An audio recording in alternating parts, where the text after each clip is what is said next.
Ingeniero, buenas tardes. ¿Cómo está, joven? Buenas tardes y buenas tardes con todos. Esperemos unos minutos que se reúnan algunos más participantes, por favor. Está bien, ingeniero, gracias.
Bien, muchachos, muy buenas tardes nuevamente con todos y con cada uno de ustedes.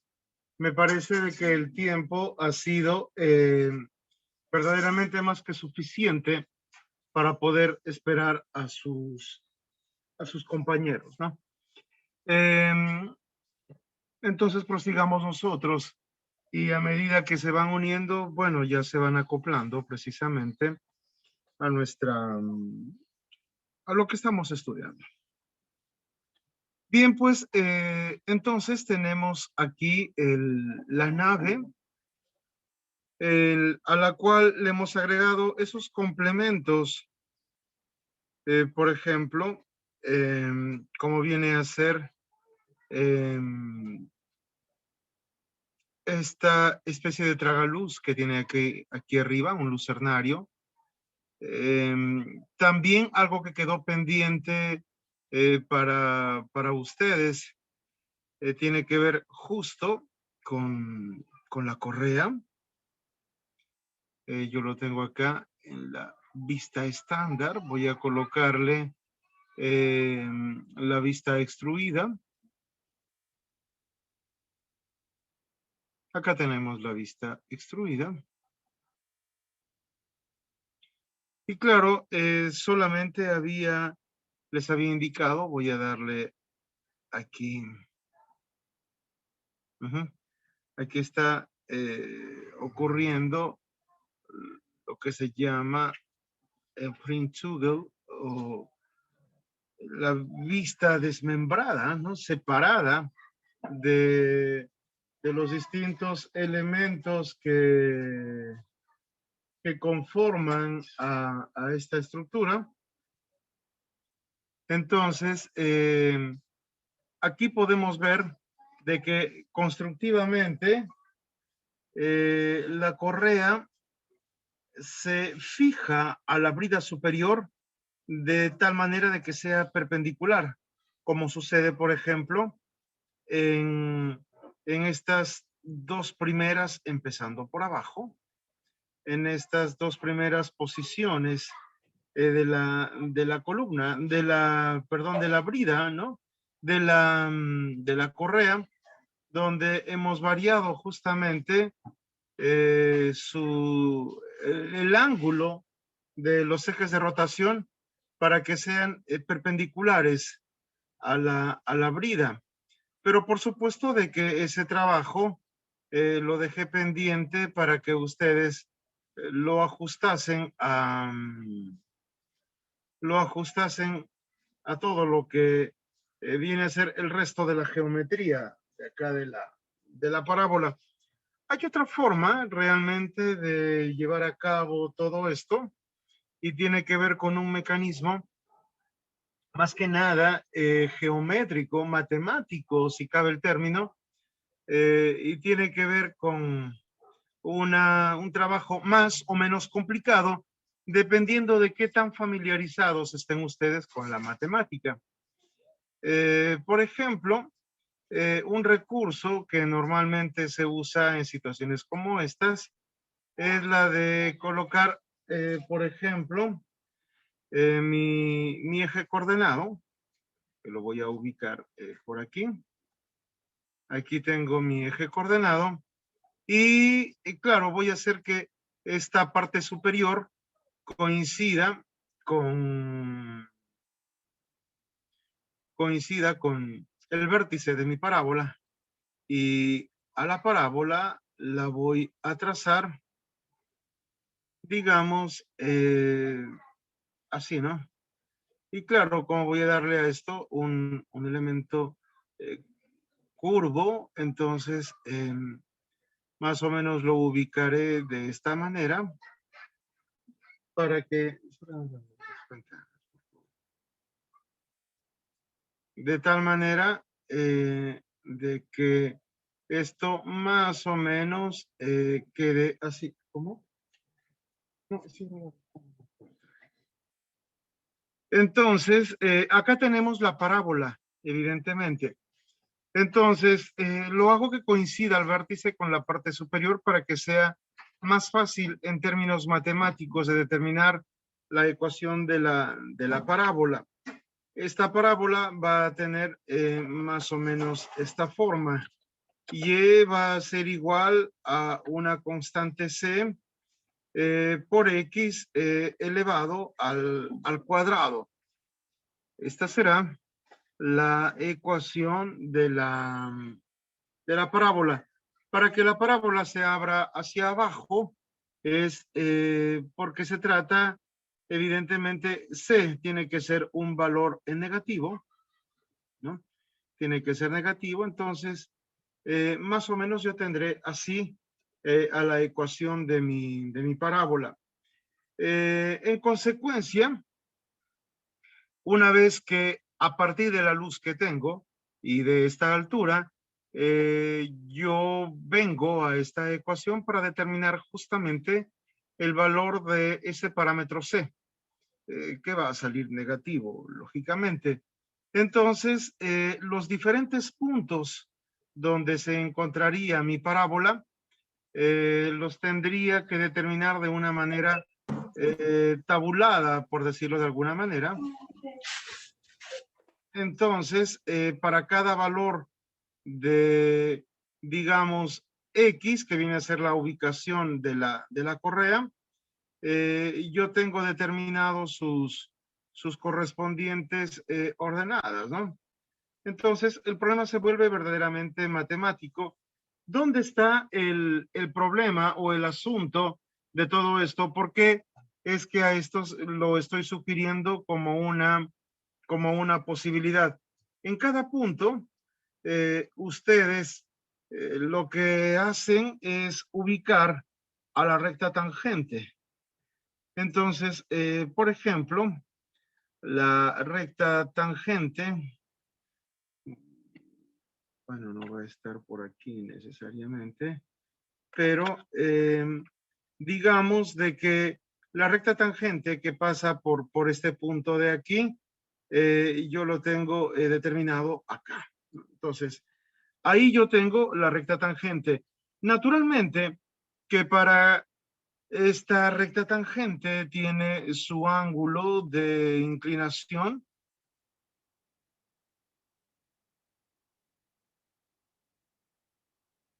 Esta recta tangente tiene un ángulo de inclinación al que llamaremos, no lo sé, ni siquiera importa la nomenclatura, pero vamos a decir un ángulo cualquiera que encontremos aquí en el alfabeto griego. Digamos, es típico un ángulo teta o un ángulo phi, ¿no? Entonces, ubicamos por aquí, a ver, un segundo, el alfabeto griego, lo tenemos por acá. Entonces, podríamos decir teta, y ahí yo tengo a esto un ángulo teta. Por supuesto que ustedes saben por matemática de que la tangente de este ángulo teta, matemáticamente viene a ser igual a la derivada de y. Si es que quiero conocer entonces este ángulo teta, lo que tengo que hacer es derivar esta expresión y darle a x el valor que tiene en este punto. Y con eso estaría encontrando el ángulo de inclinación. Entonces, ahora sí podría ubicar muy fácilmente al ángulo de la correa, porque lo que tendría que hacer simplemente es lo siguiente. Para tener mi correa, la correa vendría de esta manera, perpendicularmente aquí a la brida. Ahí lo tenemos. Entonces, es evidente que el ángulo que tengo que girar a esta correa tiene que ser perpendicularmente a esta recta tangente, más o menos así. Entonces, el ángulo de inclinación que va a tener esta recta, medido de aquí hasta acá, este ángulo de inclinación de acá, es evidentemente el mismo ángulo teta que tenemos acá. Por lo tanto, yo digo, el ángulo que debo de girar a esta correa será el mismo ángulo teta que corresponde a la de la ubicación de la recta tangente ahí. Entonces, simplemente tendría que hacer una hoja de cálculo desde mi punto de vista más práctica para encontrar los ángulos de inclinación en los que va a estar ubicada cada una de las correas. Cualquiera que sea el camino por el cual ustedes han determinado ese ángulo, ya se fue, ese ángulo que ha girado la correa de acuerdo a la convexidad de la parábola, ustedes ubican, ustedes van a ubicar a la correa, ¿no?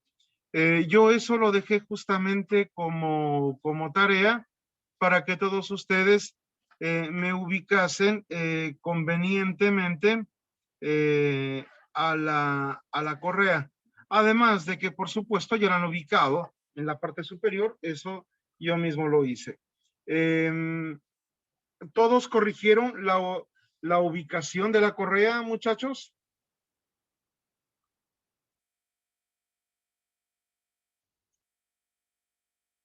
Hola.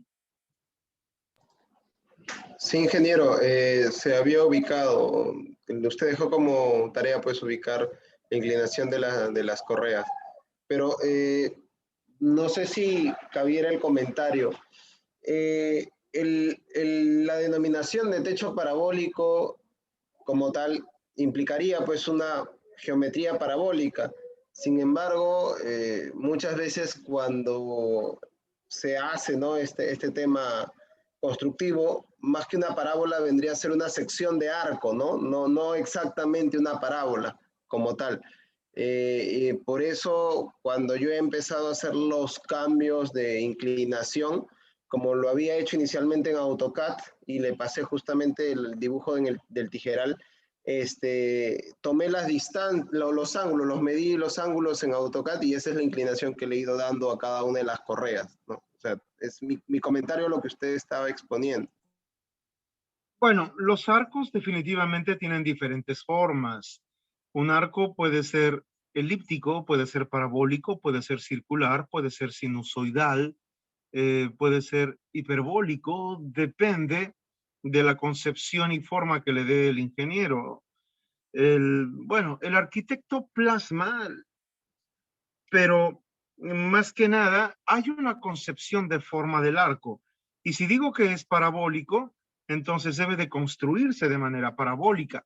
Por eso es que yo voy a generar planos a los cuales el contratista tiene la obligación de construirlo tal cual se le está indicando, tal cual se le está dando. Si esa forma es un arco de círculo o de elipse o de parábola o catenaria o lo que fuese, él tiene la obligación de darle la geometría y dimensiones que yo le estoy dando, definitivamente. Bien, entonces yo definitivamente no he cambiado. Siguen mis arcos, mis correas ubicados. Solamente modifiqué a los extremos, nada más. Pero ya evidentemente ustedes que lo han hecho van a ver qué tanto varía respecto de lo que yo he trabajado por acá. Le voy a quitar esta vista extruida que tiene y que me consume demasiados recursos de mi computadora. Le coloco la vista estándar para que no lo vea de esta manera extruida y ahí lo estoy teniendo. Ahí tengo entonces a mi cubierta, ¿no? A mi parábola. Ahora lo que vamos a hacer a continuación es alimentarlo de cargas, porque si recordamos, el patrón de cargas ya ha sido creado a partir de carga muerta, carga viva, el viento cuando sopla de izquierda a derecha, cuando sopla de derecha a izquierda, la nieve, el sismo en el eje X y el sismo en el eje Y. Todo esto nosotros ya lo hemos definido dentro de los patrones de carga. No sé si es que hemos creado los casos de carga, están por procesar aún. De idéntica manera tenemos por aquí con las combinaciones, solamente hemos creado a los casos de carga, nada más. Como muchas de las cargas, por ejemplo, la carga de viento, la carga viva, incluso la carga muerta por conceptos del peso de la cobertura y todo eso está aquí arriba en la cobertura completamente. Entonces voy a colocar unos elementos superficiales, unos elementos área aquí. Bueno, lo podría hacer aquí sin ningún problema. Sin embargo, lo que mejor voy a hacer es seleccionar únicamente a las correas del tramo que tengo más, más para adelante desde el punto de vista de mi computadora, ¿no? Entonces selecciono a estas correas de aquí.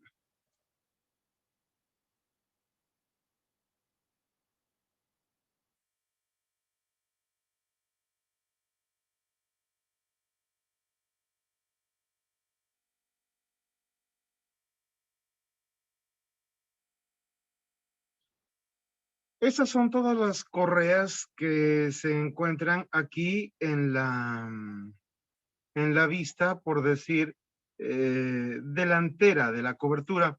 Y le voy a decir a SAP 2000 de que solamente me muestre a esas cubiertas. Entonces le digo, perdón, que me muestre solamente a esas correas, ¿no?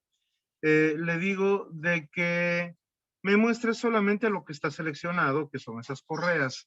Y ahí las tengo. ¿Por qué es que solamente estoy seleccionando a las correas? Miren,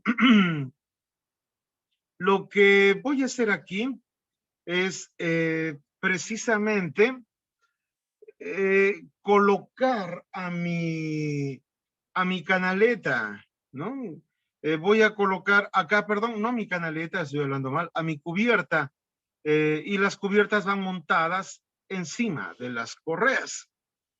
Entonces, yo voy a determinar un elemento bastante práctico para estos efectos, un elemento de área, un elemento superficial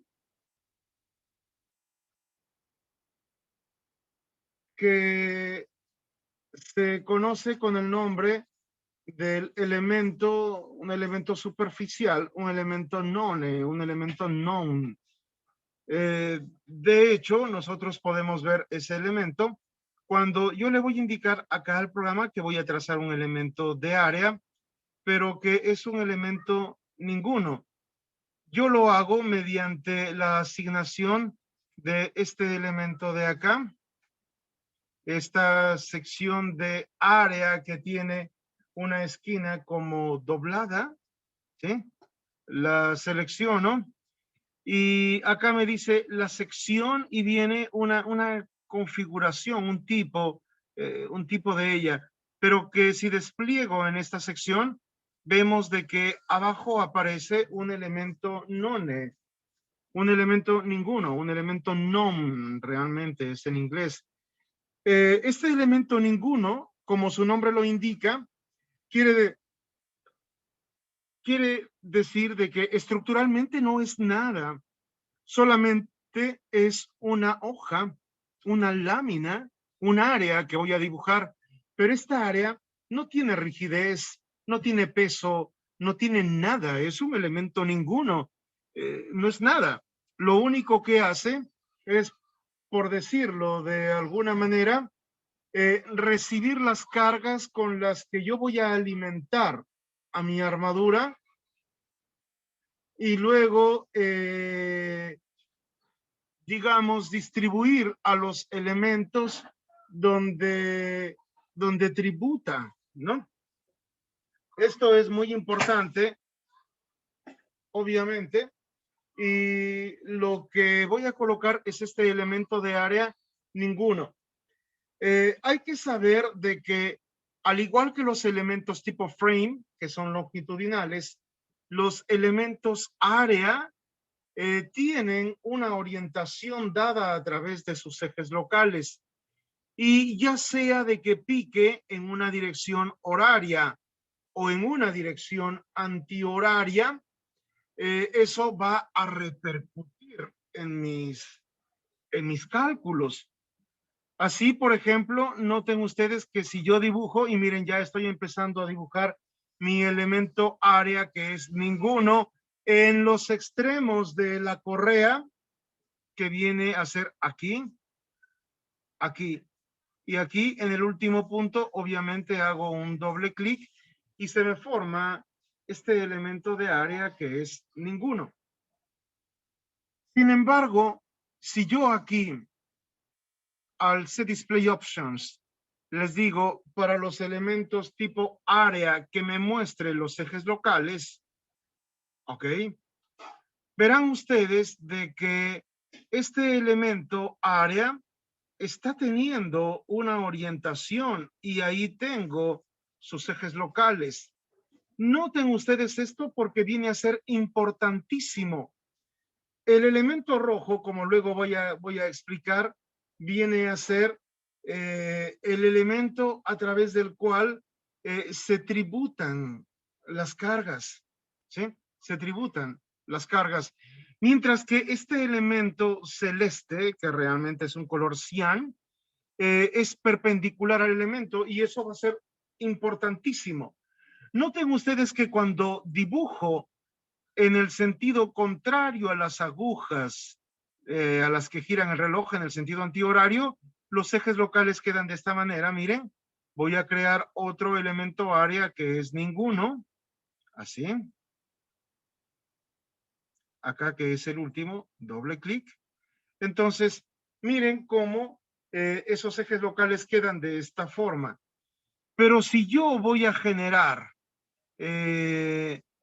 esta área de manera tal que sea contraria a las agujas del reloj, vean ustedes cómo se está generando esos ejes locales que están en la otra forma, o sea, están invertidos, miren. Bueno, el eje de rojo está a lo largo del elemento más, valga la redundancia, largo del área y la flecha verde apunta en la dirección del elemento corto del área. Mientras que el elemento celeste, mientras cuando lo dibujaba o indicaba los puntos en la dirección contraria o antihoraria, esta flecha celeste estaba indicada hacia arriba. Ahora vean ustedes que cuando la he dibujado en la dirección horaria, el eje celeste está para abajo. Y si ustedes no tienen un orden respecto de cómo es que se ha graficado o se ha creado este elemento área, van a tener serios problemas. Es bueno de que escoja siempre una única dirección en la manera en que yo voy graficando o seleccionando mis puntos para poder colocar mi elemento área. Esto definitivamente no está bien. Y si yo he escogido de que voy a trabajar en la dirección contraria a las agujas del reloj, eso lo debo de hacer siempre. Por eso es que activo mis ejes locales para que eso yo lo pueda ver, ¿sí? Y siempre chequee a medida que voy dibujando. Recuerden que no necesito dibujar los ejes estos elementos para toda la cubierta. Yo lo puedo dibujar solamente para, digamos, el primer tramo y luego lo replico en los demás. Al replicar, ya están siendo transferidas hasta las cargas que yo he asignado a ese elemento, ¿no? No necesito trabajarlo para todos. Basta solamente con que tenga uno. A un tramo me refiero. Entonces, yo que sé esto, bueno, acá olvidé decir que como era el último, tengo que hacer doble clic.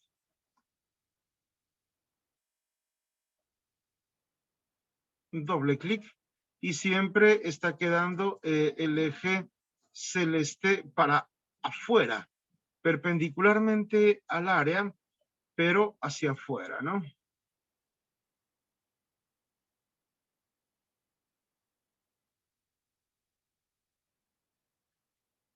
No les sugiero que repliquen ustedes esto respecto de la cumbrera, porque también ahí sucede una reversión de los ejes locales de la armadura y bueno, no les va a convenir. Esto realmente lo tienen todos los programas. Lira, por ejemplo, es mucho más exigente. Acá me doy cuenta que he cambiado he llegado a la cumbrera porque miren, justo está sucediendo eh, los ejes de verde están enfrentados uno a uno, ya no eran como los anteriores que apuntaban hacia arriba, ahora acá empieza esto, además la flecha de rojo también, pero lo que me importa es la dirección, siempre, por lo tanto, mi flecha celeste, y ya vamos a ver la importancia de esa flecha celeste, tiene que quedar apuntando hacia afuera. No me importa que las otras de rojo y verde hayan cambiado su orientación, eso no me importa. Quien realmente me importa es la flecha cian, la perpendicular al elemento, y ya lo vamos a ver en un instante, porque acá lógicamente esto me va a simular a la cobertura. Lo que estoy haciendo acá es simular a la cobertura, pero recuerden que nosotros no diseñamos la cobertura, o sea, la lámina propiamente, ¿no? Eh, la mayoría de gente cree y lo usa en ese contexto de cobertura a toda la estructura. No, cobertura es lo que cubre, es como ese paraguas, ese que estoy colocando en este momento. La calamina, el mil hojas o lo que sea que se coloque acá, eso va a ser la cobertura, lo que cubre. Ahí lo estamos viendo. Y claro, es importantísimo que yo indique acá la perpendicularidad de que yo vea, como decía, a las flechas celestes que voy a escaparme de acá si no voy a cometer errores, que yo vea de que esa flecha celeste esté apuntando hacia afuera de la nave. Y lo estoy viendo de que efectivamente en todos los puntos la flecha celeste está apuntando hacia arriba. Recuerden que ese eje local de color celeste viene a ser quien me indica la perpendicular al elemento área que yo he dibujado acá. Esa es la perpendicular. Ahora vayamos a ver otro punto no menos importante, como viene a ser el de la ubicación de estas flechas de aquí de rojo. Las flechas de rojo me están indicando, digamos, hacia dónde se va a llevar a cabo esa tributación, por decirlo de alguna manera, de cargas.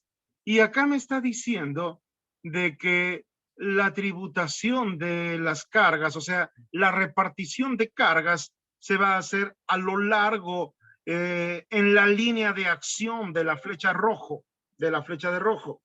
A ver, un código que nosotros siempre vamos a manejar es el siguiente. El eje local que esté del color rojo va a ser el eje local 1.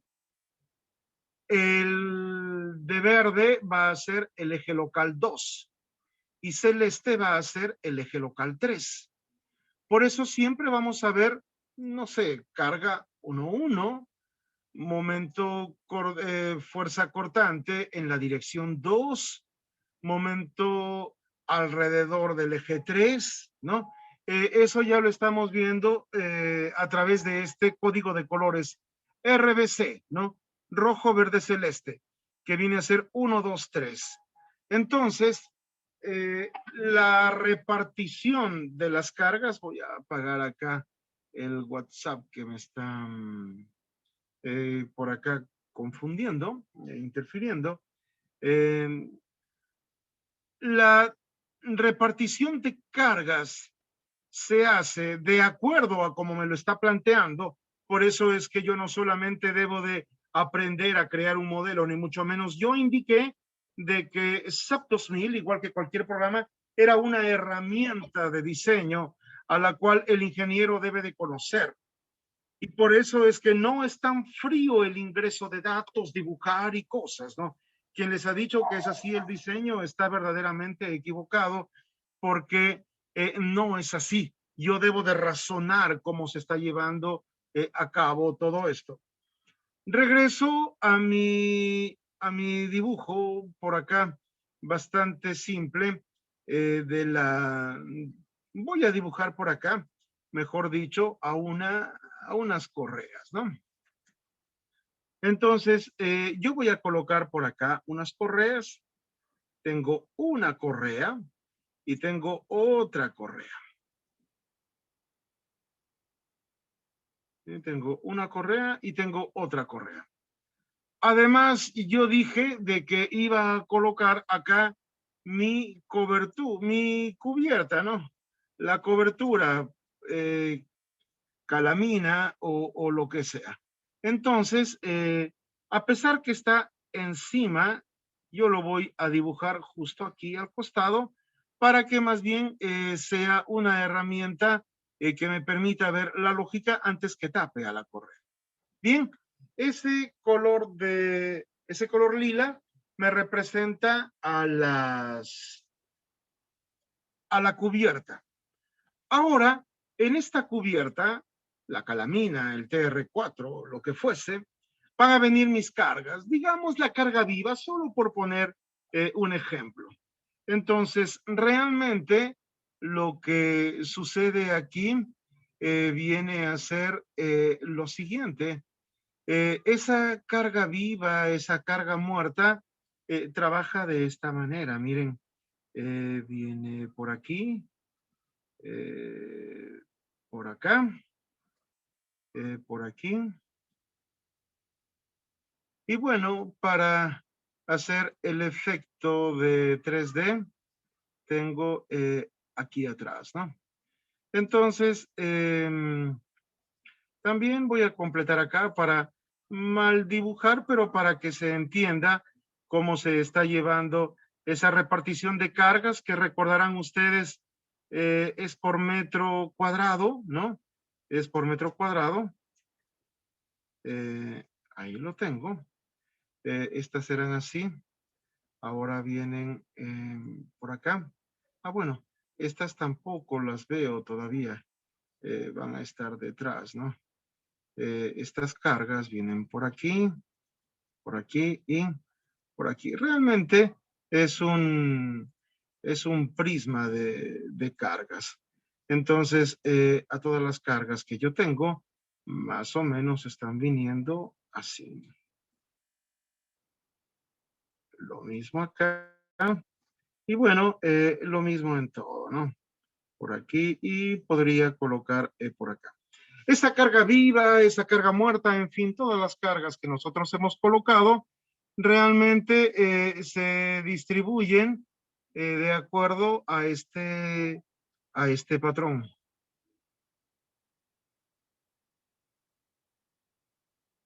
Ahí.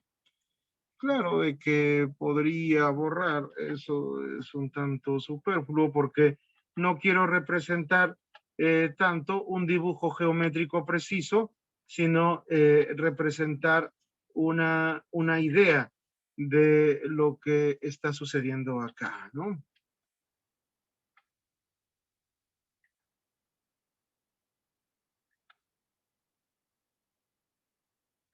Bien, entonces por ahí tenemos, por ejemplo, la carga muerta de 10 kilogramos por metro cuadrado o la carga viva de 30 kilogramos por metro cuadrado. Ahí tengo esta carga. Por ejemplo, la carga viva, 30 kilogramos por metro cuadrado, que se aplica directamente a la cubierta y ella descansa de esta manera.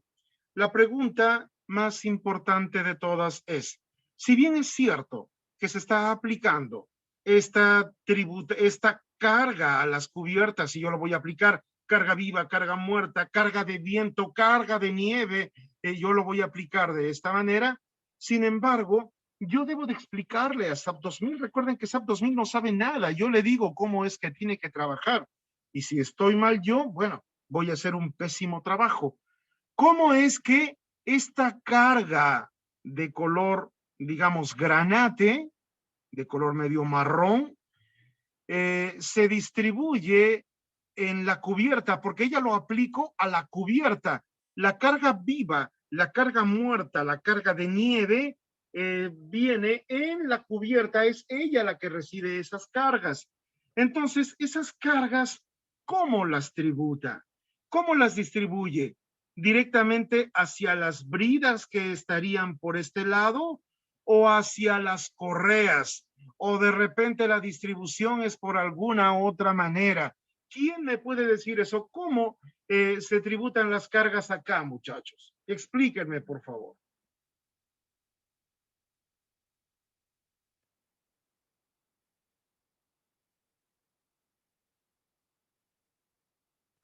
Hola, hola.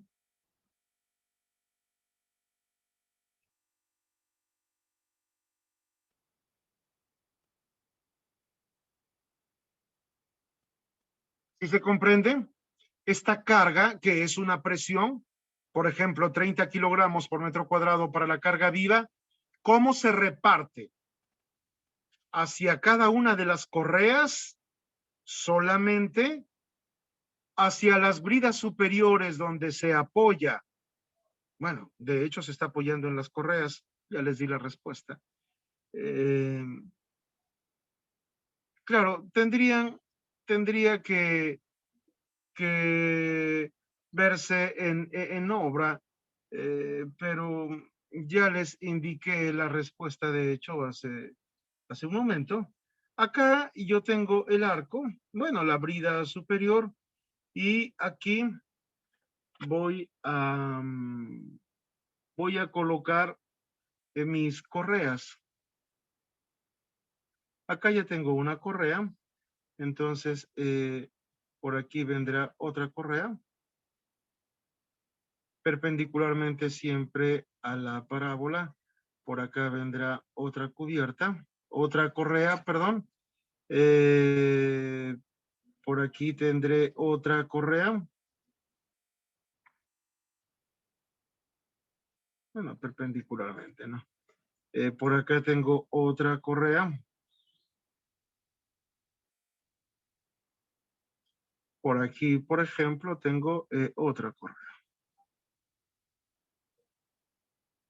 Entonces, la cubierta se coloca de esta manera. A ver, voy a seleccionar por aquí a otro color. Bueno, digamos este anaranjado de acá. La cubierta viene de esta manera. La cubierta justamente va encima de las correas.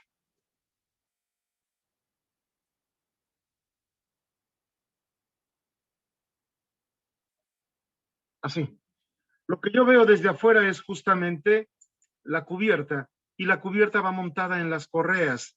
¿Eso qué quiere decir? De que tributariamente la manera en que se trabaja, si bien es cierto que yo aplico toda la carga aquí en esta cubierta, sin embargo, sucede esto. La repartición de cargas es hacia las correas. Son las correas las que transmiten las cargas a la brida superior. Por lo tanto, aquí voy a decir de que se trabaja de una manera a partir de la mitad tributariamente. Entonces, esa tributación de cargas se lleva a cabo así. De la mitad vienen para acá y se tributa hacia cada una de las correas.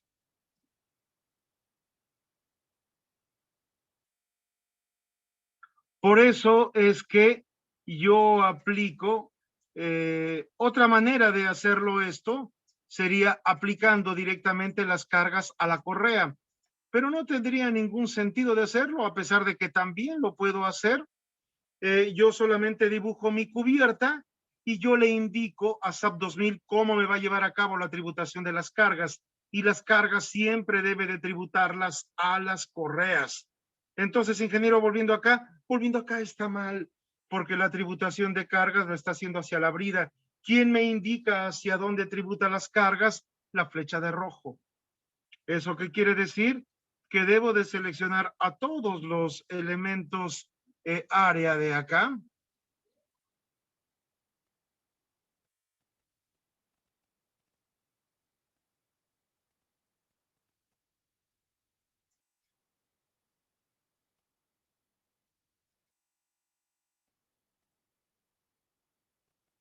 Debo de seleccionar a todos mis elementos área de acá y girar los ejes locales de tal manera de que el eje local 1 señale hacia las correas. Recuerden que las correas son estos elementos largos de acá.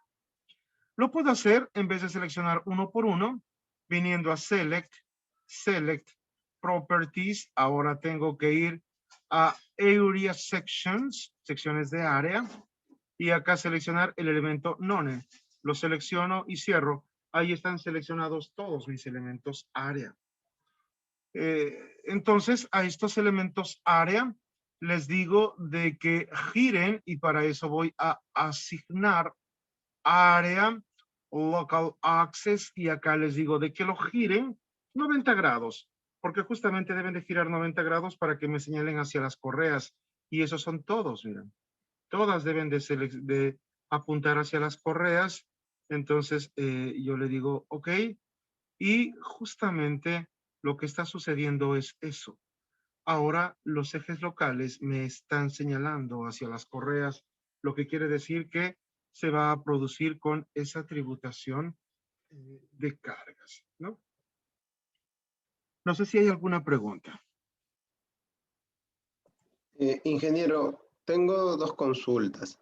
La primera, estos elementos área que estamos indicando que se distribuyen entre correas, asumo yo que van a tener dos distribuciones, ¿no? Una, la distribución del propio peso de la cobertura como tal, es decir, o sea, el peso por metro cuadrado que tiene la cobertura, y dos, el impacto del viento o la nieve que vamos nosotros a agregarle al sistema, ¿no? ¿Es así o solamente vamos a considerar de repente el tema del viento?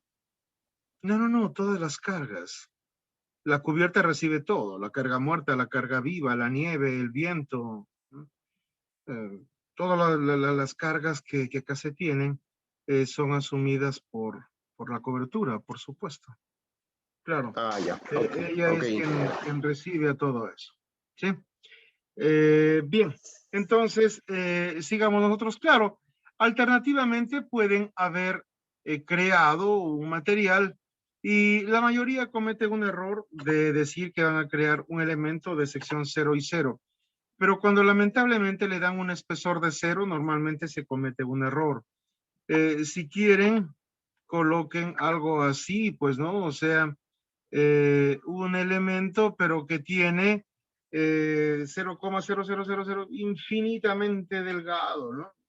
Una sección de este tipo. Parámetros de diseño. Claro, esto, si no quisiera escogerse el elemento none, que ahí lo tenemos, yo puedo crear otro, como decía. A ver, voy a borrar este elemento.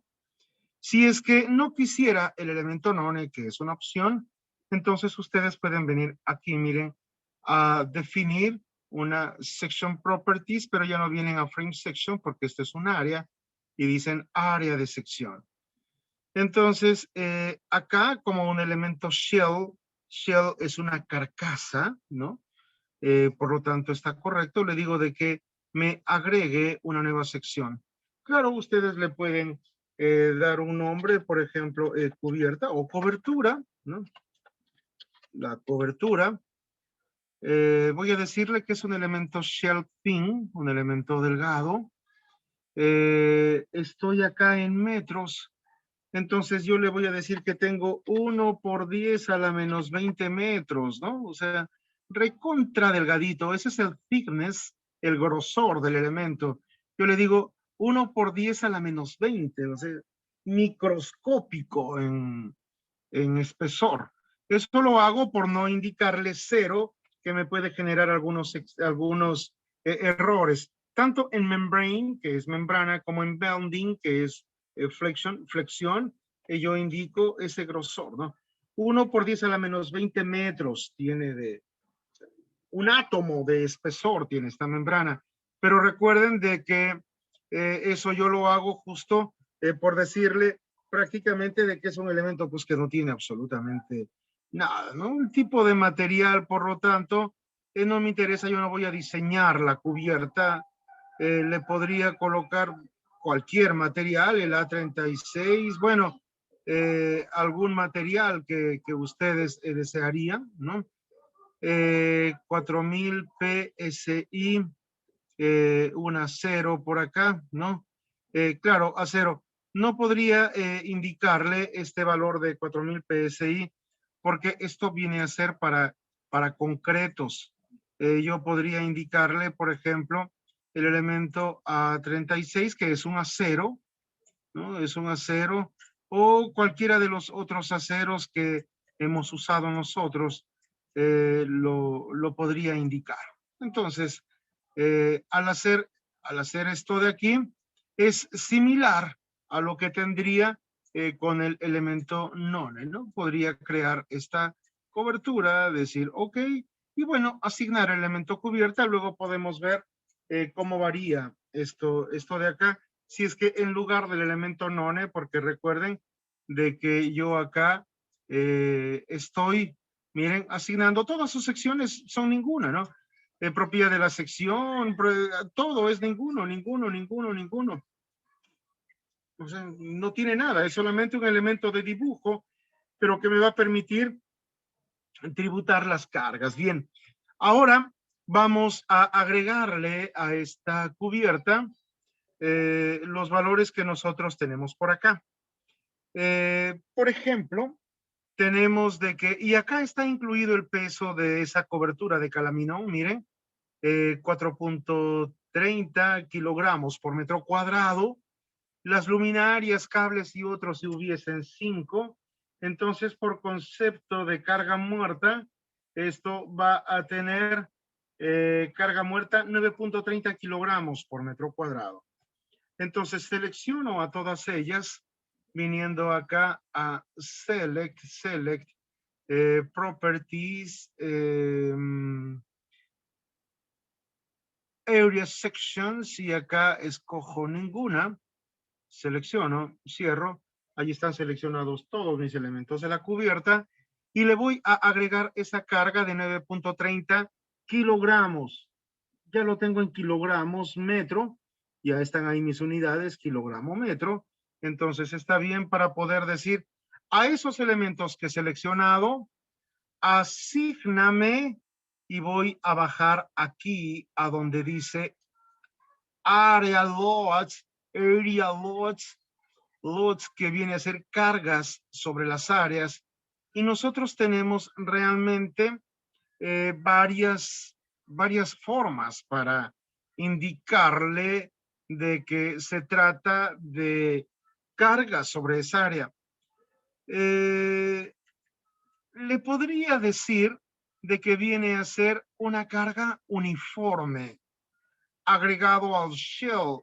Shell es un elemento que viene a ser una carcasa superficial, pero creo que mejor conviene, a propósito de lo que estamos viendo, decirle uniform to frame shell, o sea, que le voy a agregar una carga uniforme y que ella lo tribute a los frames donde reposa, que viene a ser la correa. Entonces, ella lo va a distribuir hacia las correas. Si yo selecciono este tercer elemento de acá, en lugar de solamente indicarle uniforme, yo le digo uniform to frame shell, ¿no? Que me reparta esa carga hacia los frames, que en este caso son las correas. Uniform to frame shell. Lo selecciono y me indica el patrón de cargas. Acá al desplegar la pestaña, vemos de que hay bastantes pestañas, ¿no? Bastantes opciones de carga. Estamos empezando por la carga muerta. El sistema de coordenadas es global. A ver, repito. No es que repite, sino de que explico algo muy importante. La carga viva y la carga muerta son gravitatorias. Eso quiere decir que siguen la dirección de la gravedad. Por lo tanto, ellas van a ser, digamos, de arriba hacia abajo. Van a seguir la dirección de la gravedad. Por eso es que yo le digo de que estoy en el sistema global que sigue esta dirección y que además está dirigido de acuerdo al sentido de la gravedad. Y aquí hay algo muy, muy, muy importante, miren. Load distribution, one way. One way es en una dirección, que es justamente la manera en que se comporta este elemento. Porque si se repartiera perimetralmente en las cuatro de acuerdo al método del sobre, tendría que decirle two way, como si fuera una losa maciza, ¿no? Pero yo le digo, no, no, no. Esto se comporta de acuerdo en una dirección. Una dirección, ¿por qué, ingeniero? Porque me va a repartir las cargas solo en una dirección, hacia las correas, nada más. No hacia los costados, que son la brida superior. Entonces yo señalo one way como carga muerta y le indico acá en kilogramos por metro cuadrado, que viene a ser 9.30 kilogramos por metro cuadrado, y le digo 9.30 kilogramos por metro cuadrado siguiendo la dirección de la gravedad. Por si acaso, reemplázame cargas existentes si hubiesen. Acá, dentro de las opciones, tengo tres. Agregar a las existentes, reemplazar las que existieran por las que estoy ingresando, o la otra que es borrar todas las cargas en ellas. Yo selecciono la central, que es reemplaza las cargas que hubiesen aquí por esta carga que te estoy dando. Entonces, yo le digo, ok. Bueno, tengo dos opciones. Decir, ok, que significaría que lo ingresa y se cierra la ventana, o decirle que lo aplique, en el cual, valga la redundancia, aplica ese valor de la carga acá, pero tiene la ventaja de que la ventana no se cierra. Vamos a practicar los dos. Si yo le digo ok, este valor lo asigna y la ventana se cierra. Ok. Asignó la carga y efectivamente se cerró. Ahí, si quisieran ver ustedes esto de aquí, la manera en que las cargas que se le está agregando acá, lo tendría que venir en opciones, tolerancias. Acá tengo una fuente, a ver, voy a indicar 10 por acá, como fuente. Ok, bueno, ahí estamos viendo si es que yo lo hago girar un poco. Vemos que los números se arreglan. Claro, lo que estoy haciendo es ingresar un vector de esfuerzos que, de acuerdo a la geometría euclídea en la que está esto, tiene tres componentes, X, Y y Z. X es 0, Y es 0, y en Z menos 9,30, claro, porque es hacia abajo, ¿no? Pero eso es uniformemente repartida en toda esa superficie. Ahora vuelvo a seleccionar todos. Sin embargo, no es necesario ir select y todo eso, sino hacer lo siguiente. Aquí hay un icono que tiene PS, del inglés Previous Selection. Eso quiere decir que si pico acá, se vuelve a seleccionar lo que previamente ya había seleccionado. Entonces, picando acá, se vuelve a seleccionar todo efectivamente lo que de manera previa había seleccionado. Y ahora le voy a agregar la carga viva, que de acuerdo a norma viene a ser 30 kilogramos por metro cuadrado. 30 kilogramos por metro cuadrado. Entonces, digo acá de que, bueno, le voy a agregar 30 kilogramos como carga viva de techo, ¿no? Entonces vengo acá y le digo, asígname a área, cargas en el área, uniform to frame shell, selecciono esto, y en lugar de carga muerta, selecciono carga viva ahora. Todo es igual en una dirección que sigue la dirección de la gravedad, que reemplace las existentes, pero ahora por ser carga viva de techo, que me coloque 30 kilogramos por metro cuadrado, ¿no? 30 kilogramos por metro cuadrado y que sigue la dirección de la gravedad. Sigue la dirección de la gravedad. Entonces, ahora en lugar de decir, ok, para que se cierre la ventana, yo digo aplicar y yo les había dicho de que no se cerraba la ventana y efectivamente verán ustedes que no se cerró la ventana. Queda. Y esto es bastante práctico para ya no estar ingresando nuevamente desde asignar y todo eso, sino que quede la ventana.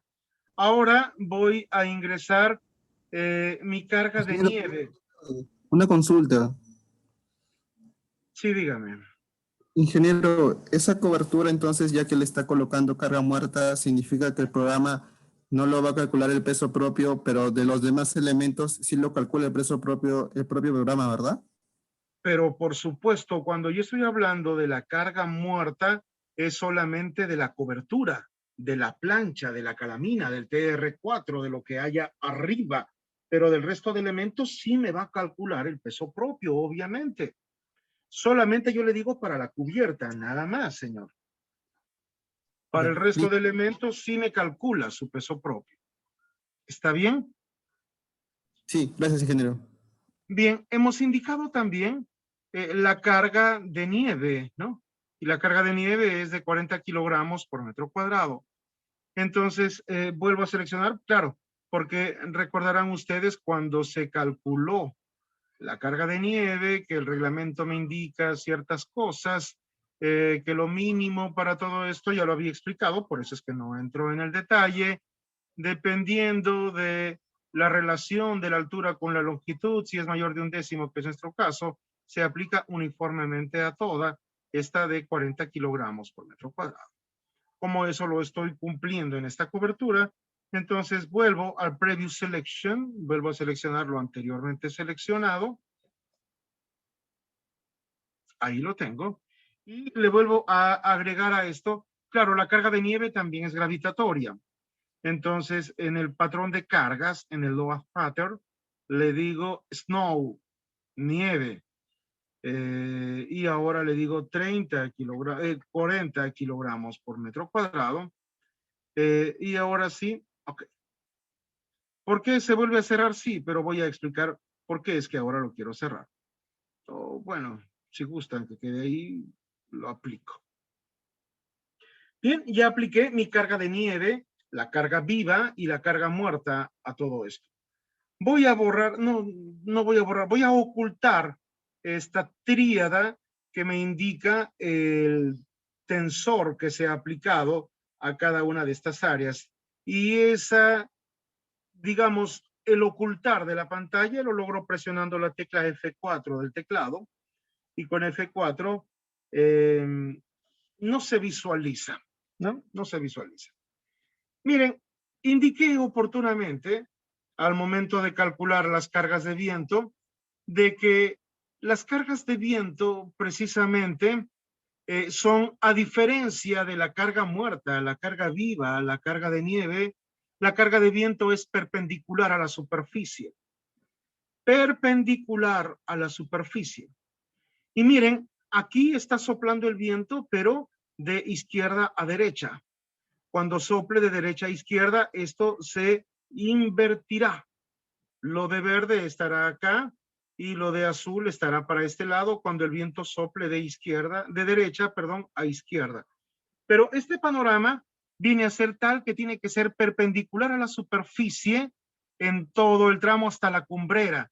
Por eso es que yo necesito tener supremo cuidado con aquellos elementos con la orientación del eje local. Como va a ser perpendicular a la superficie, la perpendicularidad está dada por esta flecha, digamos, celeste. Entonces, como está indicando hacia afuera, quiere decir que para el eje local de estos elementos es positivo cuando indica hacia afuera. Pero si está indicando para adentro, tendría que ser para negativo. Me explico. Miren, yo voy a aplicar, cuando el viento sopla de izquierda a derecha, hasta la cumbrera, esta carga que es de presión está hacia adentro. Miren, está contrario a la flecha celeste. Entonces yo señalo todos mis elementos área hasta la cumbrera, los que están sujetos a esto, y es acá, miren. Acá. Esto viene a ser toda la parte de la cubierta que cuando el viento sopla de izquierda a derecha está siendo sometida a presión. ¿Estamos de acuerdo? Acá está la cubierta y puedo darme cuenta porque ahí sucede el encuentro de las flechas rojas. Esta es la cumbrera. Este viene a ser este punto de acá. He seleccionado todo esto. Voy a agregar una carga que apunte perpendicularmente hacia adentro de las planchas y con 35.44 kilogramos por metro cuadrado. 35.44. Entonces selecciono esto y digo ahora viento cuando sopla de izquierda a derecha. Viento cuando sopla de izquierda a derecha, que viene a ser este caso, está soplando de izquierda a derecha. Entonces esta parte está sometida, carga que apunta hacia adentro con 35.44. Selecciono y ahora en el sistema de coordenadas entonces ya no indico el global, sino el local. Y miren, cuando cambio a local, la dirección de la carga solamente puede ser 1, 2, 3. ¿Recuerdan que le dije de que los colores rojo, verde y celeste tenían un número? Si es que recuerdan bien, les dije que el eje celeste estaba asignado al número. ¿Qué número? 3, les dije. Número 3. El eje celeste es el ingeniero. eje 3. Efectivamente. La mayoría comete este error e ingresa 35.44. 35.44. Mal. ¿Por qué está mal? Porque recuerden que estos ejes son orientados. Y si yo le indico así, se sobreentiende que es positivo. Positivo en la dirección del eje 3. O sea, estaría ingresando una carga hacia afuera. Pero si ven bien, en esto la carga es hacia adentro. Quiere decir que aunque sigue la dirección del eje 3, viene a ser negativo, indicando de que es contrario a la dirección del eje 3 y que se ingresa de esta manera. ¿Alguna pregunta, señores? ¿Algo que no esté claro? Ingeniero, tengo una consulta que de repente sea un tanto repetitiva. No sé si podría compartir mi pantalla un segundito para poderme explicar bien.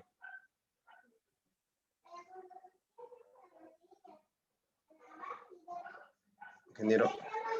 Sí, señor, voy a dejar de compartir. Ah, ya. Disculpe.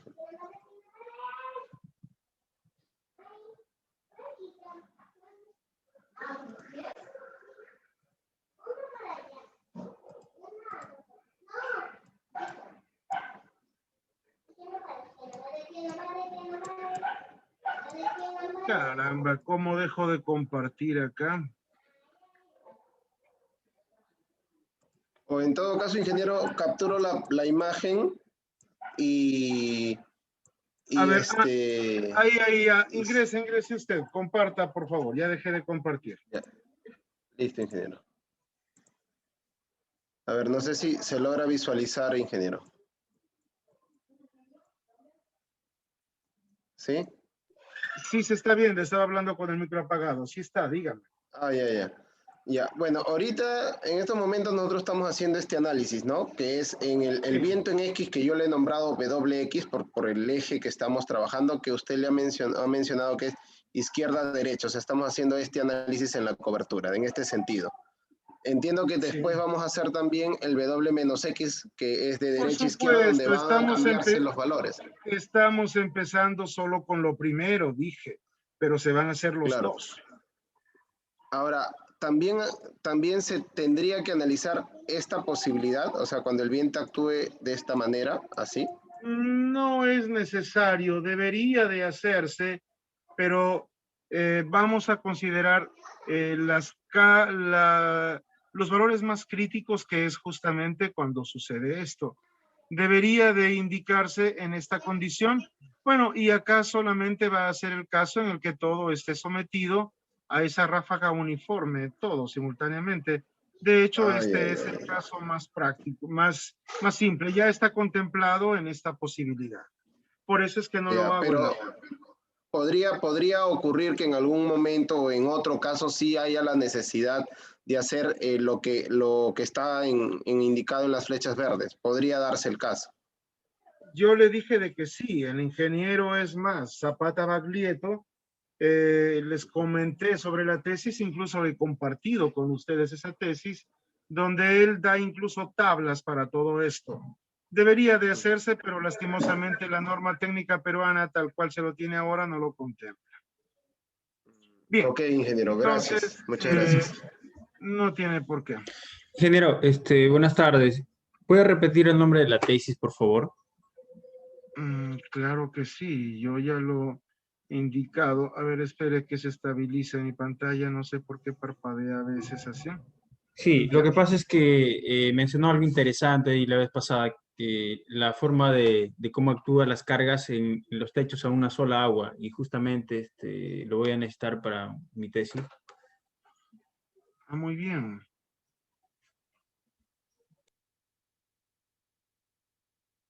Están viendo mi pantalla, ¿no es cierto? ¿Están viendo mi pantalla, muchachos? Sí, Sí. sí, ingeniero. Ingeniero, usted mencionó que nos había compartido la tesis, pero en los archivos que compartió, ingeniero, no está la tesis del ingeniero Zapata Baglietto.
Hola, muchachos, ¿me escuchan?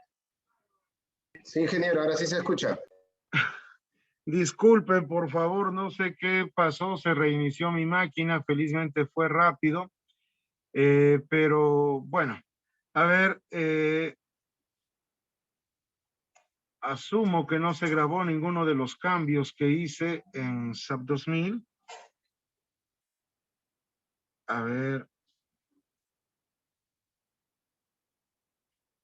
Supongo que no se grabó, decía, los cambios que he hecho en SAP 2000. Felizmente no han sido muy importantes y voy a tener que empezar de nuevo para asignar todas las cargas.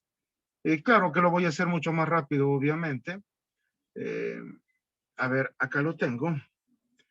Mientras decía, aquí no está la tesis del ingeniero Zapata Baglietto dentro de los documentos que he compartido. A ver, cursos de coberturas.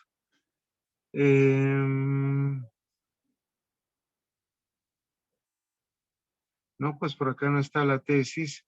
del ingeniero Zapata Baglietto.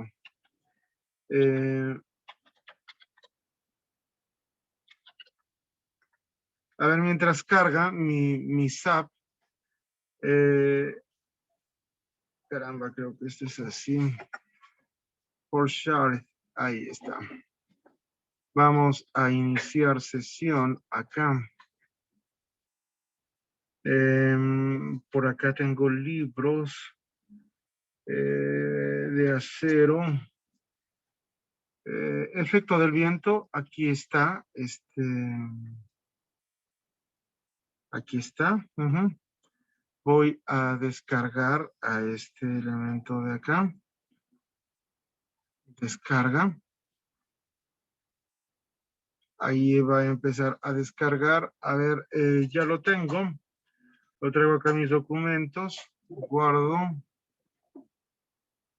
Sí. Bien, ya lo tengo por acá.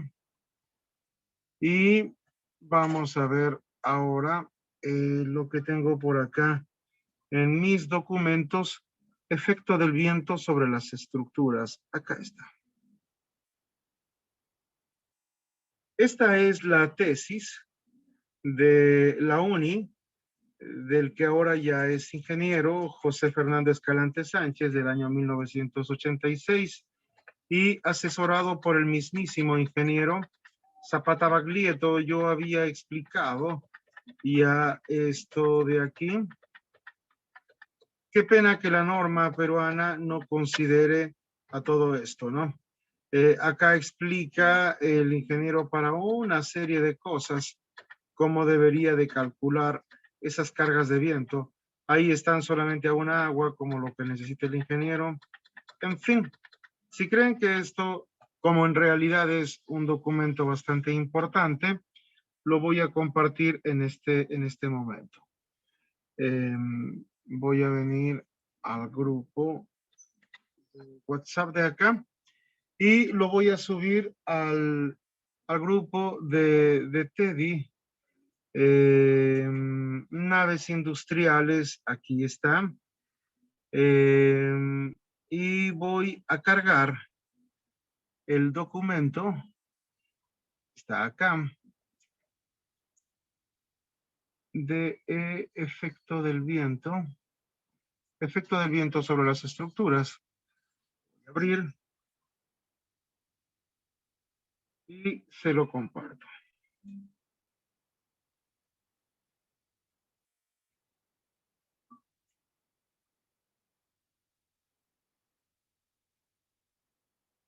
Bien, ya tienen en el WhatsApp del grupo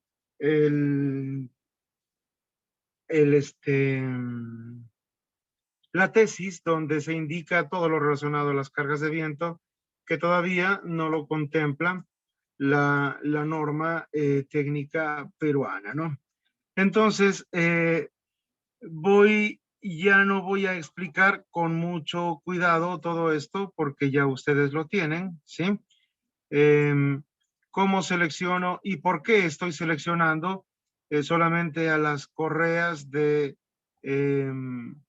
digamos, la parte delantera de aquí, de la nave, ¿no? Solamente selecciono a estas naves de acá, a estas correas de aquí adelante.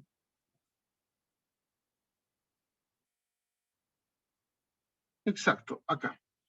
Y le digo de que me permita ver solamente lo seleccionado. Solamente lo seleccionado. Y a esto le doy una vista, algo así. Y voy a usar mi elemento shell, mi elemento de área por acá, al cual le voy a indicar que es el ninguno. ¿Ok? Y sin mayor pérdida de tiempo voy a ponerme a dibujar a todos mis elementos área, ya sin entrar en el detalle, como les digo, porque ustedes lo conocen. Ya les expliqué. Más bien, lo único que de repente haría para tener el cuidado es que todos los ejes locales de los elementos área así sean ninguno, estén apuntando hacia... Bueno, no es que no quiero que se grabe en todo caso esa aparente, digamos, error de decir de que siempre los ejes locales deben de estar hacia arriba. No, no, no.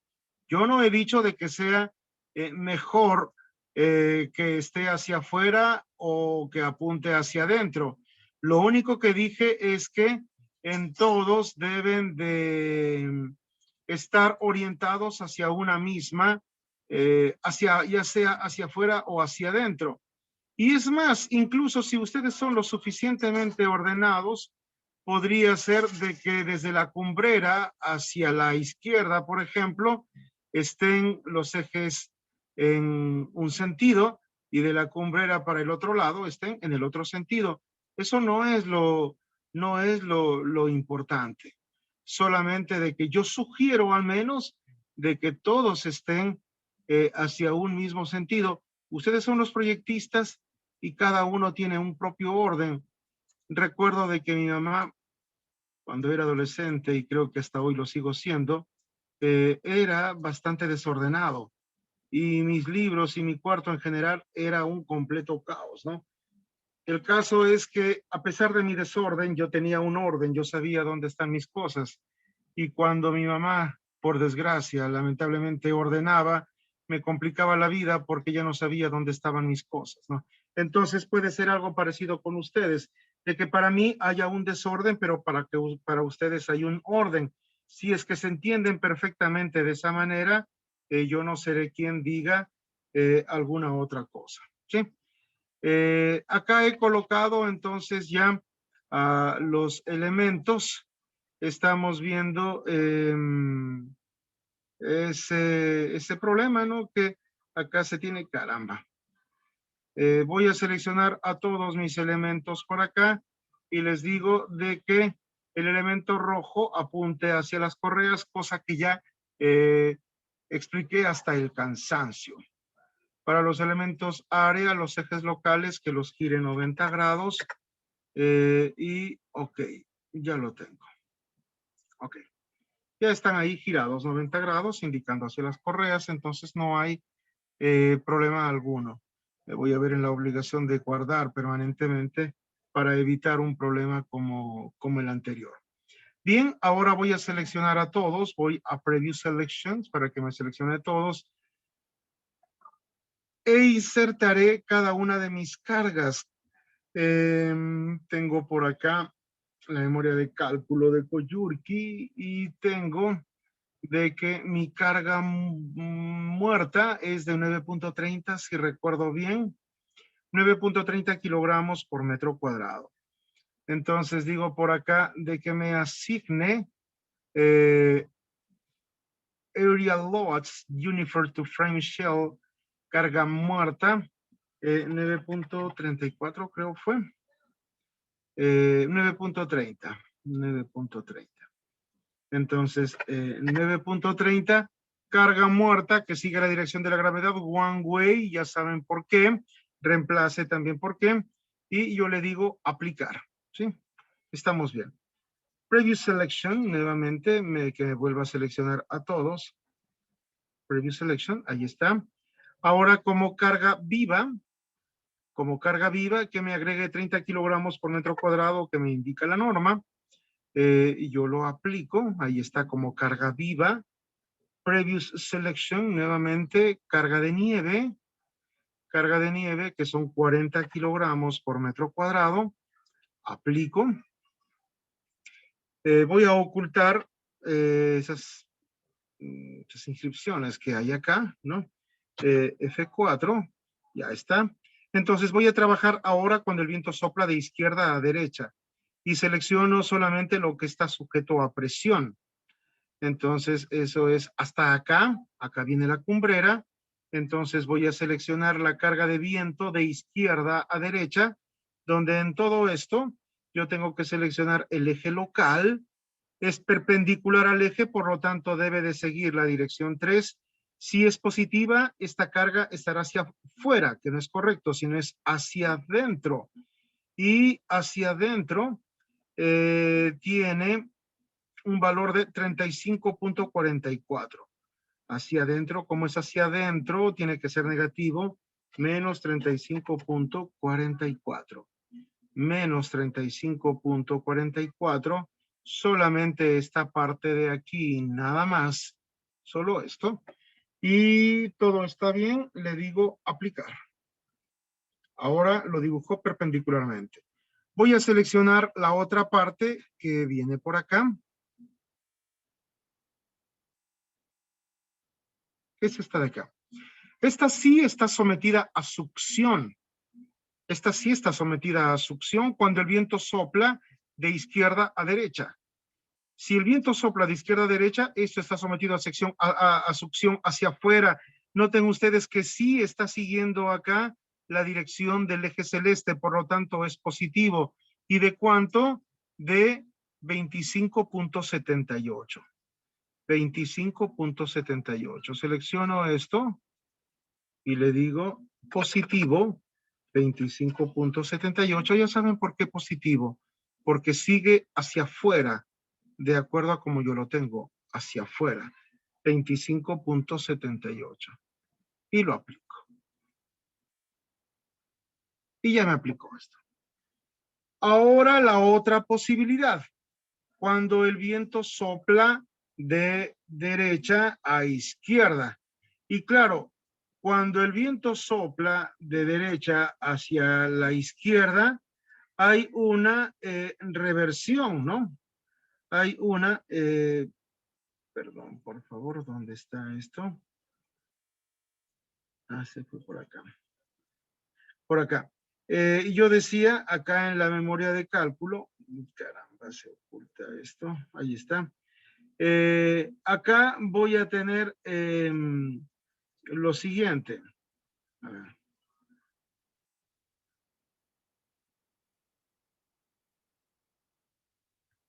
Cuando el viento sopla de derecha a izquierda, justamente va a ser lo contrario.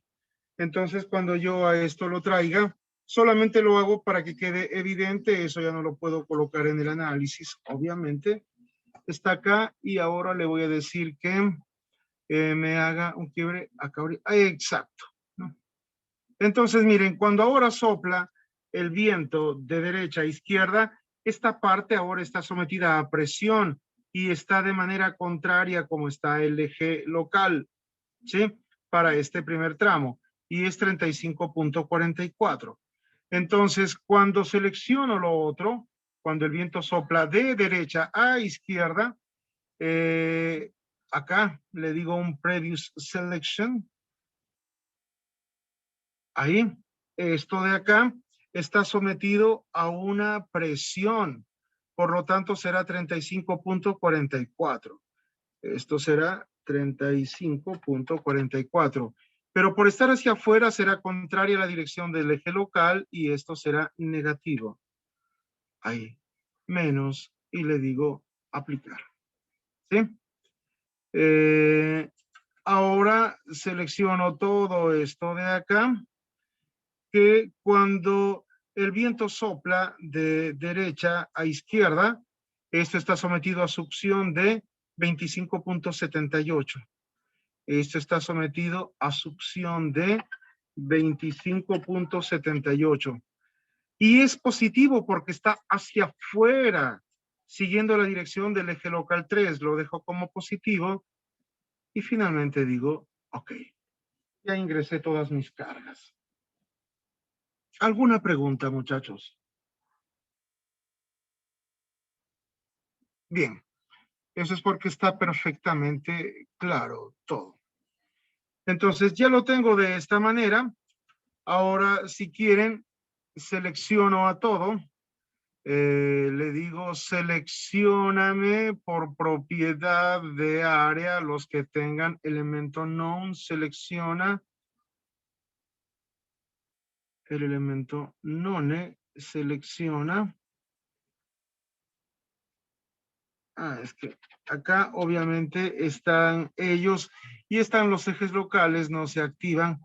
Ahí ya no tengo nada que ver con ellos. Ok. Entonces, ahora sí le puedo decir a seleccionar por propiedad de área a los elementos nones. Seleccióname. ¿Qué pasa? No me selecciona. A ver. Ingeniero, las áreas que he dibujado son ASEC. Ah, no coloqué. A ver. No, Bueno, son ASEC. no hay ningún problema. Yo los puedo seleccionar a todos. Había dicho, bueno, claro, les dije de que habían esas dos posibilidades, ¿no? Podía tomar la otra siempre y cuando le dé un grosor verdaderamente pequeñísimo para que no considere ni el peso ni nada de eso. No me interesa la cubierta, de hecho, solamente los efectos en la demás estructura. Entonces acá yo le podría asignar a estas áreas la sección del elemento none. Lo aplico y vamos a ver las características que tiene. Esto tiene cargas y ahí está, ¿no? La carga muerta, la carga viva de 30, la carga del viento cuando está de izquierda a derecha, la carga del viento cuando es de derecha a izquierda y la carga de nieve de 40. Claro, está todo.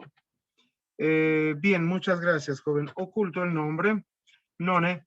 Entonces lo coloco en 3D. Selecciono para copiar, le digo, seleccióname por propiedad a estas áreas que tengan los elementos none. Ahí están. Y lo vuelvo a cerrar. Ahora quiero que me muestre a toda la estructura. Entonces digo, ver todo. Ahí está todo.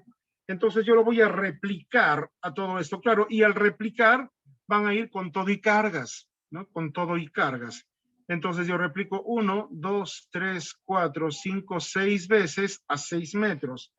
Digo control R, replícame todo esto en Y a 6 metros, un número de 6 veces. Eso es todo en Y. En X y en Z 0.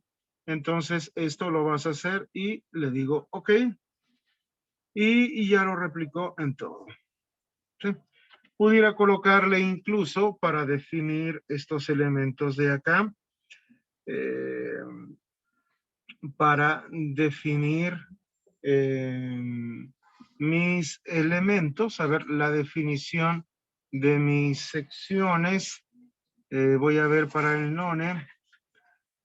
Aunque ya están definidos acá, definición de los elementos, ya no puedo modificar este none. No, ya no lo puedo modificar. Quedará con ese color. Pero bueno, si quisiera verlo en la vista extruida, para ver efectivamente la presencia de ellos, ahí ya tengo mi cubierta. Y bueno, hay un problema. Hay un problema de hecho, ¿no? Que tiene que ver con lo que yo tengo acá debajo del lucernario, que son estos elementos que están acá.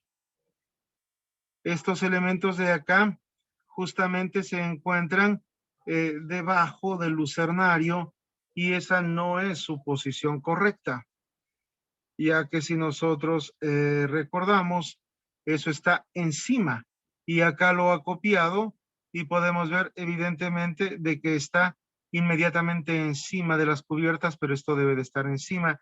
Si es que recuerdo bien, fue 60 centímetros, ingenieros, ¿lo recuerdan ustedes? 50, Inge, fue. 50, lo voy a mover entonces. Y para hacer eso, puedo replicar, ¿no? Control R, lo replico, en Y obviamente lo borro, si es 50 centímetros, en Z será, como Z es positivo para arriba, será más, que ya no se coloca, 0.5, que lo replique solo una vez.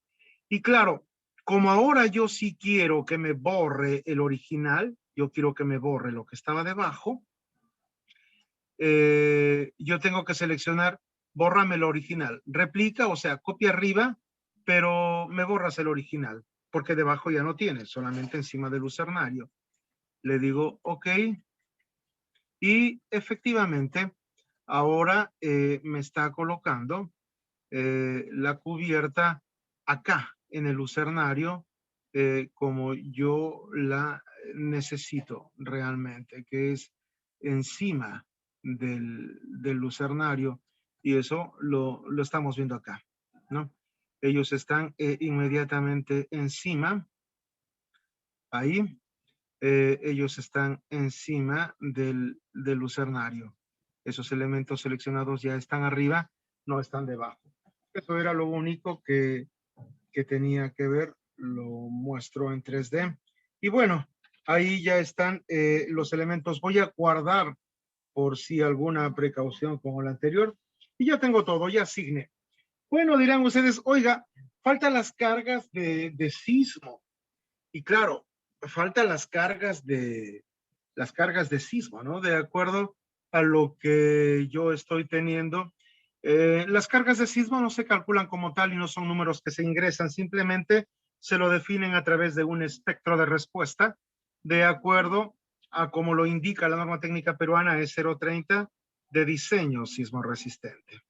Entonces, para hacer eso, ya le hemos colocado a esta, todavía no, le voy a quitar esa vista bastante pesada que tiene, consume bastantes recursos de mi pobre máquina, y le digo de que me muestre en la vista de alambre o la vista estándar, ok, solamente líneas nada más. Bien, entonces lo que voy a hacer ahora es definir mis fuerzas sísmicas. Y para esto tengo que venir acá a Define. En Define vengo a Load Cases, casos de carga. Pico acá. Y claro, está la carga muerta.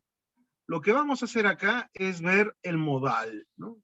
Ver el modal que viene a ser el motor que me permite definir el cálculo de mis, bueno, cálculo no es correcto, la estimación de mis cargas sísmicas. Entonces, voy a modificar este modal y vemos por aquí algunas cosas. Me dice de que el nombre de este caso de carga va a ser modal, ¿no? Es el modal. Voy a hacerlo a través de los vectores propios, de los eigenvectores. Como esto tiene prácticamente solo desde un piso, se considera que tiene un piso, entonces la norma técnica peruana 030 de diseño sismo resistente me indica de que debo de considerar para el análisis sísmico 3 grados de libertad por piso. Como solo tengo uno, entonces tendré 3 grados de libertad. Aquí está la masa. Tengo que definir la masa nuevamente. La masa que me va a servir para calcular esto. Entonces yo le digo, ok. Bueno, acá he modificado entonces el número de modos, ¿no? El número de modos de vibración. El mínimo 1 y el máximo 3 modos de vibración. Y voy a definir la masa sísmica. Ok. Ya hecho esto, yo le digo, ok. Voy a venir aquí a definir antes que me olvide mi masa, ¿no? La masa. Entonces, acá yo tengo la masa y le digo que voy a modificar para ver cómo la ingresa a la masa. Acá me está indicando de que la masa solamente la va a calcular a partir de la masa que viene del peso propio de los elementos y de otras masas adicionales, pero eso no es cierto. La norma técnica peruana E030 de diseño sismo resistente me dice otra cosa, de que la masa de una edificación está de acuerdo al uso que tenga la edificación. Entonces voy a buscar por acá qué me habla sobre el peso. Bueno, peso o masa están correlacionados. La norma me habla sobre peso, mientras que SAP me habla sobre masa. Simplemente el peso lo obtengo multiplicando la masa por la gravedad. Entonces, el peso, a ver dónde está el peso del edificio.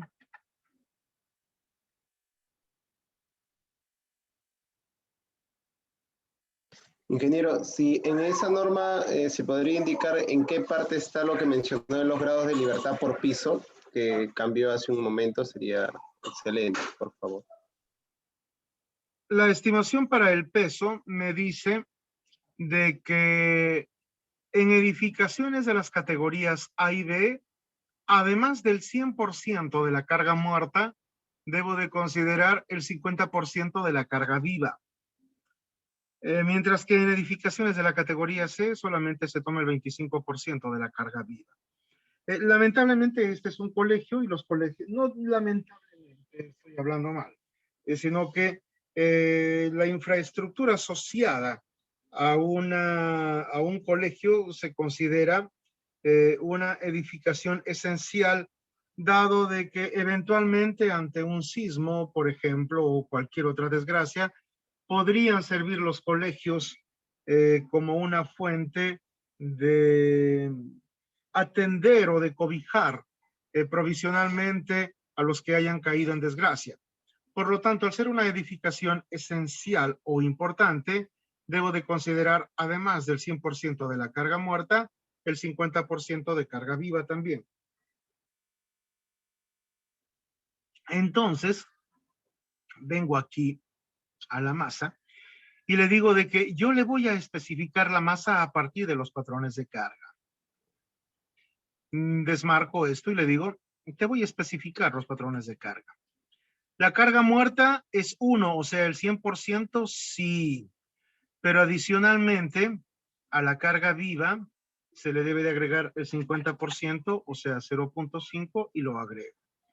Acá que estoy indicando de que, bueno, si ustedes cámbienle este nombre y díganle masa, la masa del edificio, masa de la cobertura, incluso si quieren, masa de la cobertura, lo va a considerar a partir del 100% de la carga muerta más el 50% de la carga viva, de acuerdo a lo que me indica el artículo 26 de la norma.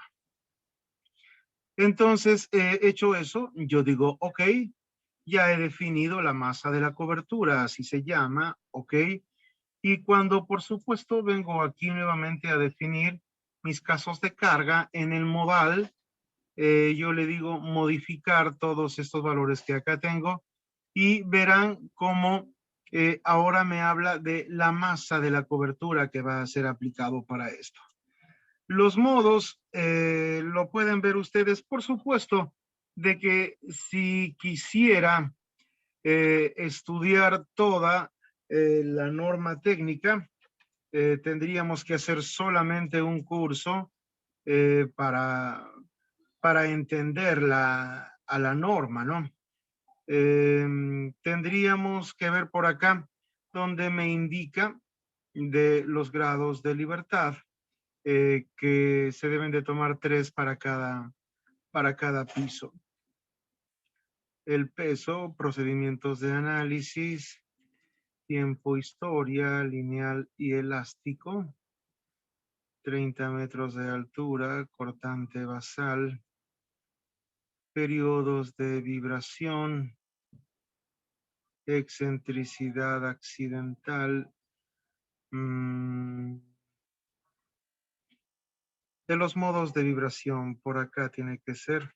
Los modos de vibración pueden determinarse por un procedimiento de rigidez, aceleración espectral, criterios de combinación, cortante mínima, accidental, registros de análisis, modelo del análisis,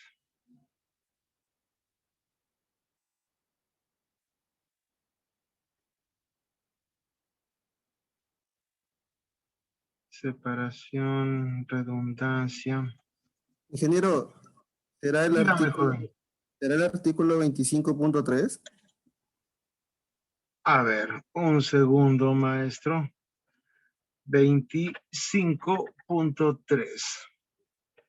25.3 dice, para edificios en los que se puede razonablemente suponer que los sistemas de piso funcionan como diafragmas rígidos, se puede usar un modelo con masas concentradas y 3 grados de libertad por diafragma, asociados a 2 componentes ortogonales de transacción horizontal y uno rotacional. En tal caso, las deformaciones de los elementos se compatibilizan mediante la condición de diafragma rígido y la distribución en planta de los elementos de las fuerzas horizontales se hace en función a las rigideces de los elementos.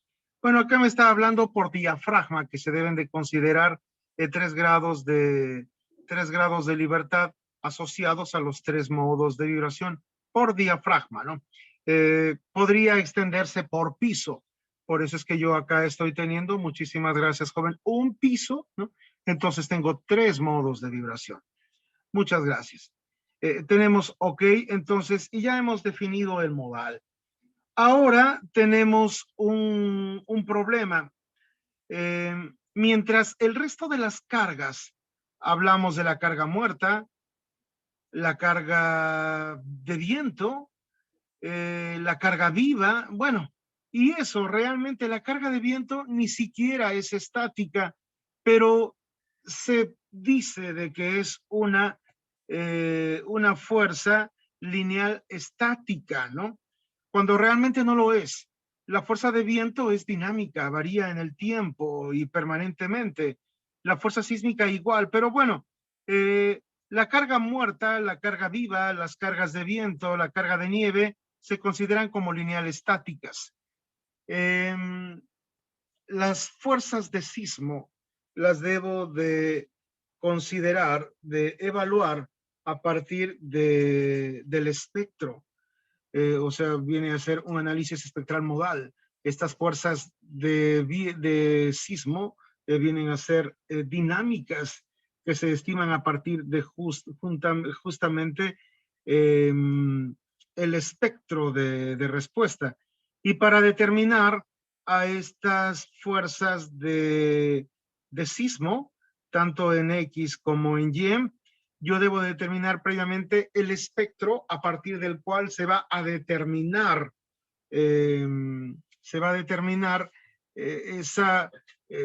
esas fuerzas sísmicas.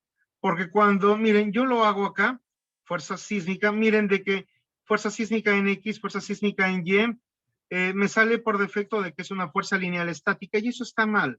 Por eso es que yo debo de modificar, por ejemplo, en X y decir de que esta fuerza en X no viene a ser una fuerza estática, sino que se define a partir de un espectro de respuesta.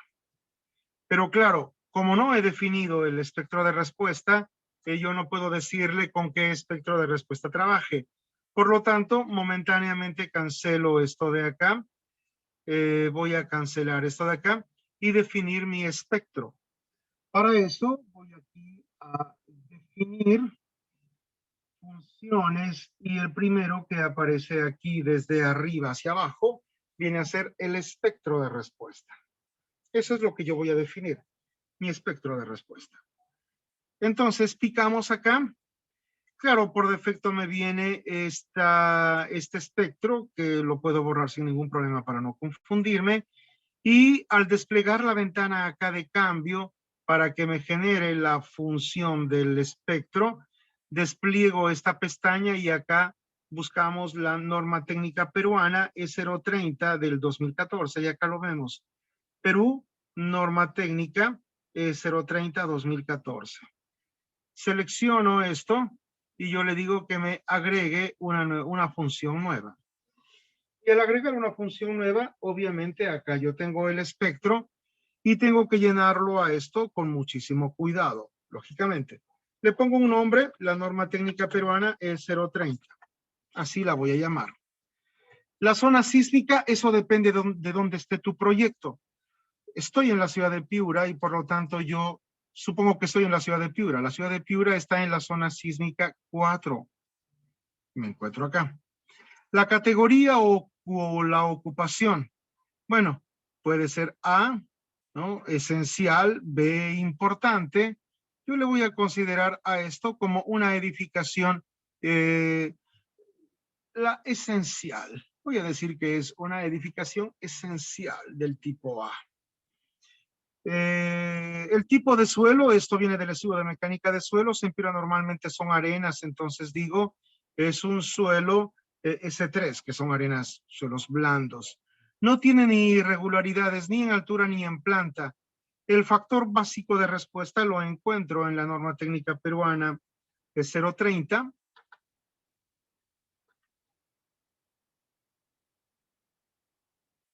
Aquí está, donde me hablan justamente de, bueno, eso ya depende de qué tipo de pórticos tenga, y esto ya ustedes deben de saberlo por su curso de acero, si son pórticos especiales resistentes a momentos, si son pórticos intermedios resistentes a momentos, ordinarios resistentes a momentos, concéntricamente arriostrados concéntricamente o excéntricamente arriostrados. Cada uno de ellos, los que se tienen, son acá. Yo supongo por los empalmes y por todo ese tipo de cosas que voy a tener pórticos resistentes a momentos, y esto me indica de que se tiene un coeficiente de reducción sísmica de 8. Ese valor lo ingresó acá en el factor básico R sub 0, le agrego de 8, y al hacerlo automáticamente cambia este espectro. Ya he definido el espectro. La relación de la función de amortiguamiento, la norma también me indica que es del 5%, como normalmente se trabaja, y solamente lo que hago es modificar esto: la zona sísmica, el uso, el suelo y el factor de reducción sísmica. El resto, el programa automáticamente lo tiene. En mis tiempos tenía uno que hacer, cosa que no es bastante difícil. Generaba esto en Excel y luego iba exportando los puntos uno por uno para definir ese espectro. La facilidad que actualmente tiene SAP 2000 es de que yo lo puedo definir acá, que no es ninguna ventaja importantísima que digamos, pero igual es bastante versátil ingresar desde acá el espectro. Decimos aquí, ok, ya tengo la norma técnica peruana de 030, digo, ok, y voy a guardar. Ya he ingresado a este modelo mi espectro de la E030. Para el día de mañana, cuando analicemos a todo esto, voy a definir mis fuerzas sísmicas, pero lo importante de esto es que cuando vengo a mi patrón de cargas para definir mis fuerzas sísmicas, yo puedo ver acá cuando le digo que viene a ser no estática, sino de un espectro de respuesta, podemos ver de que aquí en la función ya aparece la norma técnica peruana E030. Pero los detalles de esto para la fuerza sísmica los dejamos para el día de mañana y lo cancelo. Solamente inserto el espectro y todo lo demás. Esto, bueno, lo puedo hacer por acá. Las fuerzas sísmicas las terminamos para mañana. Sí, me decía. Muy interesante. Sí, Me sí, decía. ingeniero. Sí, ingeniero, una consulta. Veo que cuando ingresó los datos no hubo la necesidad de tener a la mano pues el estudio de suelos para poder ingresar esos datos. No. Está usted sacando una conclusión recontra prematura. No es así, señor. El estudio de suelos es fundamental porque el estudio de mecánica de suelos es quien me dice qué tipo de suelos tengo. Yo estoy asumiendo que el suelo donde se ubica mi estructura es arena, pero posiblemente, total, el suelo no es uniforme en todo, podría haber una pequeña área donde yo voy a colocar, por ejemplo, hay zonas de paita donde son gravas y sumamente compactas, son suelos bastante rígidos, entonces yo no podría decir de que es arena. Eso depende de lo que me indique el estudio de mecánica de suelos. Yo solamente supuse que es arena, pero tengo que tener, eso es una exigencia, tengo que tener obligatoriamente el estudio de mecánica de suelos para clasificar, para ver en qué tipo de suelo me encuentro. Ok, ingeniero, disculpe, Mario. No se preocupe, señor, encantado. Bien, muchachos, no me vayan a fallar. Recuerden que tienen una cita conmigo el día de mañana a las 9 en punto. Los espero. Voy a enviar al WhatsApp, cerrando nomás esto, el modelo en el cual nos hemos quedado, por si alguien se haya perdido durante lo que hemos visto el día de hoy. ¿De acuerdo? Gracias, Un ingeniero, estuvo abrazo. interesante. Muchas gracias por eso, señor. Nos vemos el día de mañana. Un abrazo para todos. Hasta luego. Hasta luego, Inge.